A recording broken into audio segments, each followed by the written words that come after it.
Hi friends, Telangana రాష్ట్ర ప్రజలందరికీ అదిరిపే శుభవార్త. కొత్త ఆసరా చేత పెన్షన్లు భారీగా అయితే పెంచారు. మరి ఈ నెల అంటున్నారు, ఆ నెల అంటున్నారు, ఇచ్చేది ఉందా లేదా అనేసి ప్రతి ఒక్కరు కూడా అడగడం జరుగుతుంది. ప్రతి ఒక్కరికి కూడా సమాధానం అయితే చెప్తారండి. స్కిప్ చేయకుండా అయితే వీడియో అయితే చూడండి. లేట్ చేయకుండా అయితే వీడియోలోకి వెళ్ళే ముందు ఒక లైక్ మాత్రం మర్చిపోకండి. 10 మంది వీడియో అనేది వెళ్తుంది, వాళ్ళకు కూడా ఇన్ఫర్మేషన్ అనేది యూజ్ అవుతుంది.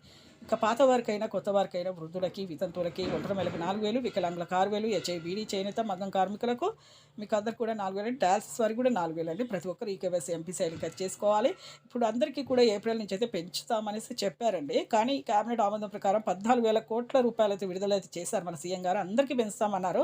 కాకపోతే కొంత ఆర్థిక ఇంకా కొంచెం డబ్బు అనేది అవసరం ఉంది కాబట్టి, ఇంకా కొంత అమౌంట్ అనేది ఉన్నది కాబట్టి వాళ్ళకు ఆర్థిక ఇబ్బందుల వల్ల కొద్దిగా లేట్ అయిందనేసి చెప్పడం జరిగింది. తర్వాత ఖచ్చితంగా అయితే మేము పెంచుతాము అనేసి ఎన్నికల మేనిఫెస్టోలో చెప్పిన విధంగా ఖచ్చితంగా అయితే ఆ ఒక్కొక్క గ్యారంటీని మేము అమల్లోకి అయితే తీసుకొస్తామనేసి కూడా మన సీఎం గారు అయితే చెప్పడం జరిగింది. ఖచ్చితంగా అయితే పెంచుతారండి. ఎలాంటి ఇబ్బంది లేదు. కొత్త పెన్షన్లు కూడా జారీ చేస్తామని కూడా చెప్పడం జరిగింది. లైక్ చేయండి, షేర్ చేయండి, సబ్స్క్రైబ్ చేయండి. Thanks for